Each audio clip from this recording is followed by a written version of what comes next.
Қайырлы күн баршаңызға. Бүгін біз сіздермен мерекелік дастарханға ерекше әдемі сән беретін, дәмі де өте керемет шығатын екі түрлі самса дайындаймыз. Тюльпан тәріздес және жүрекше тәріздес самсалар.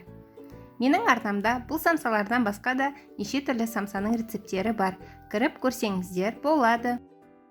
Ең алдымен тюльпан тәріздес самсалар дайындаймыз. Ол үшін кеңірек ыдысымызға 100 грамм сары майымызды саламыз. Оған 50 мл ыстық су құямыз. Сары майымызды жақсылап ерітіп аламыз.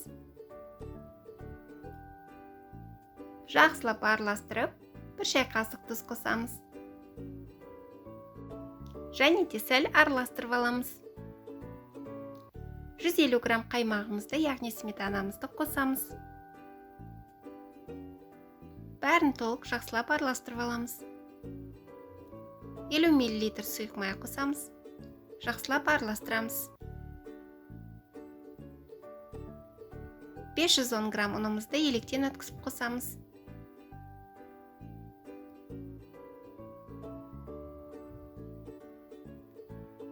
Бір шай қасық разрыхлительді електен өткізіп қосамыз. Сәл араластырып, қолмен қамыр илейміз.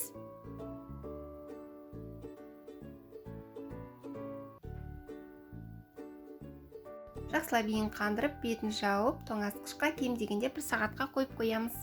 Оған дейін салмамызды дайындаймыз.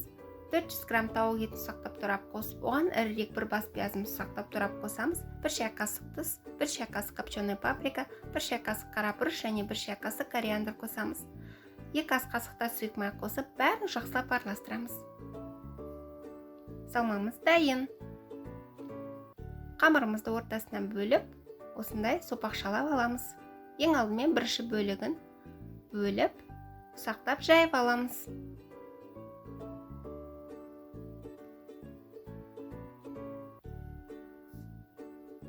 Бәрін жайып алған соң, осылай видеодағыдай кішкене кесіп, салманы салып, тура осы видеодағыдай айландырып түйіп шығамыз.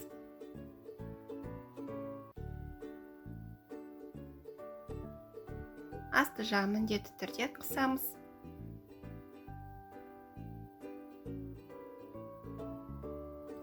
Тура осы видеодағындай біріктіріп, әдемілеп, аяқ жағын доңғалатып аламыз. Самсамыз дайын. Өте әдемі болып шықты. Бір жұмыртқаның сарысын бетіне жағып шығамыз. Қалауларыңызға қарай бетіне күнжіт немесе түмен сепсеңіздер болады. Мен осындай ақ күнжітті сепуді жөн көрдім. Сонда өте әдемі көрінеді.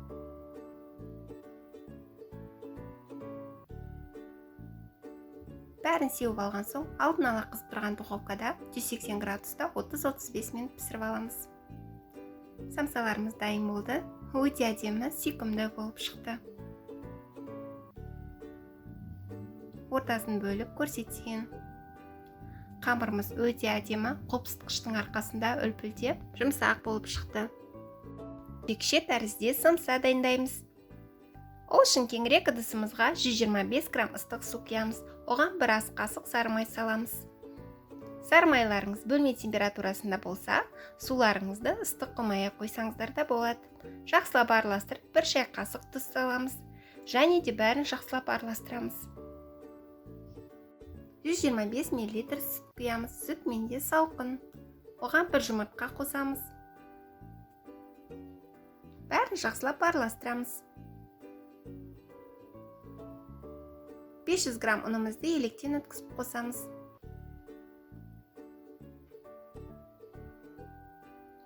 Жақсылап қамыр илейміз.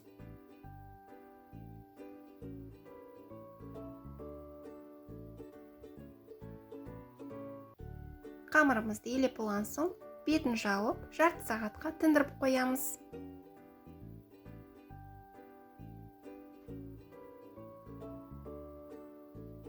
Тынған қамырымызды және де сәл илеп, ортасынан бөліп, 2 бөлікке бөліп илеп аламыз.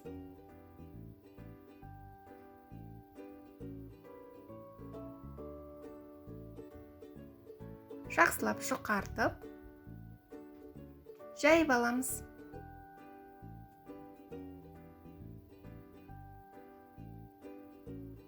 Шұқалап жайып алған соң, арасына ұн сеуіп, қамырымызды жинап алып қоямыз. Екінші қамырымызды да шұқалап жайып аламыз.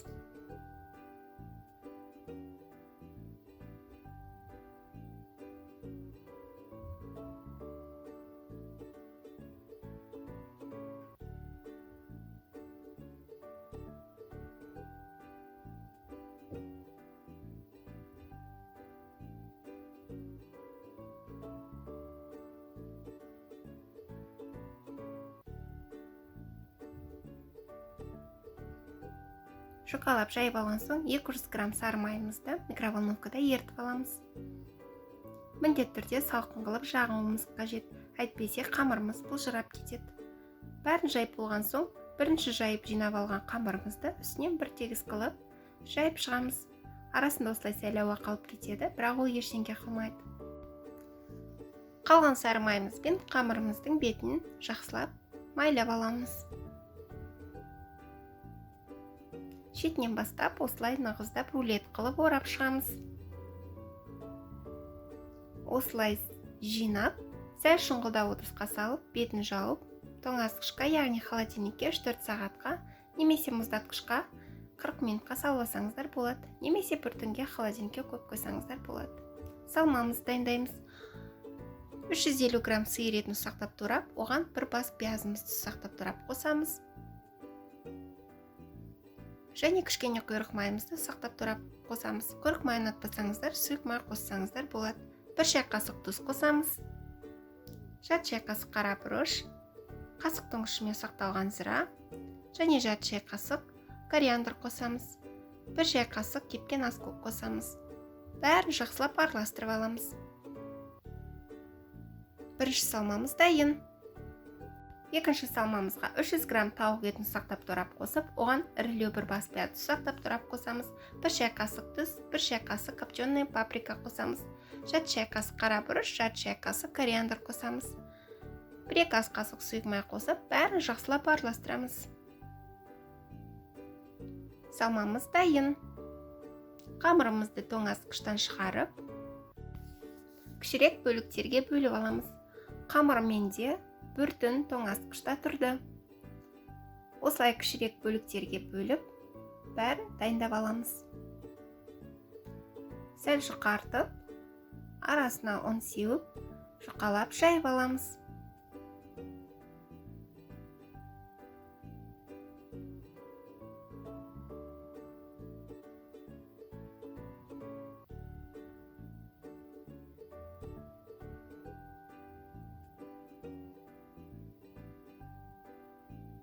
Бәрін жұқалап жайып алған соң, бірінші салмамызды салып, самсамызды түйеміз. Тура осы видеодағыдай жинап, қысып, түйіп шығамыз. Сіздер менің YouTube каналыма тіркелген болсаңыздар, басқа да самсалардың рецепттерін білесіздер. Сол жерде капелька деген самсаны тура осылай түйеміз. Екіншісінде тура осылай тек тауық етінің салмасымен түйеміз.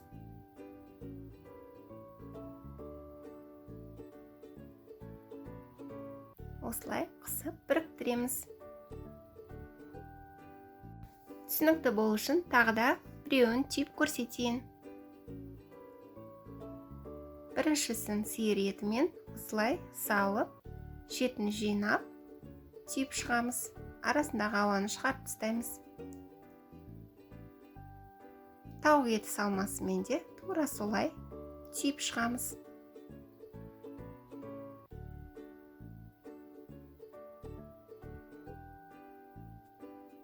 Қалғандарын бәрін тура осылай түйіп аламыз. Бізге сәл су қажет болады. Самсаларымыздың осылай екі шетінен су тигізіп біріктіретін боламыз. Біреуімен де сиыр еті, екіншісі тауық етінен. Бізге осындай шпажка қажет болады. Біз сәл кішілеуін пайдаланамыз. Шпажканы міндетті түрде сулап пайдаланамыз. Сол кезде қамырымыздан жылдам өтеді. Екіншісінде тура осылай ортасына су жағып біріктіріп, шпажкамызды да сулап өткізетін боламыз. Сонда жылдам оңай өтетін болады.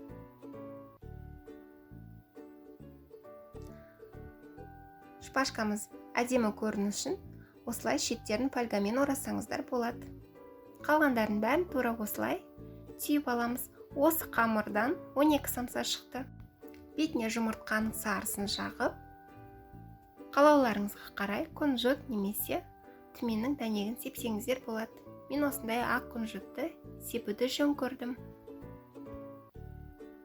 Бәріне сеуіп алған соң, алдын ала қызып тұрған духовкада 180 градуста 40-45 минут пісіріп аламыз. Самсаларымыз дайын болды. Өте әдемі, өте дәмді. Духовкаларыңыз қатты қыздыратын болса, самсаларыңыз сәл қызарған кезде бетіне фольга жауып қойсаңыздар болады. Сонда күймей әдемі болып піседі. Міндетті түрде дайындап көруге кеңес беремін. Өте әдемі, өте дәмді, қатпарлы самса. Түсінікті болу үшін сіздерге ортасын бөліп көрсетейін. Біріншісі тауық етімен, қамырымыз өте әдемі, қатпарлы болып шықты. Екіншісі сиыр етімен. Менің арнамда бұдан да басқа әдемі самсалардың рецептері бар. Кіріп көрсеңіздер болады.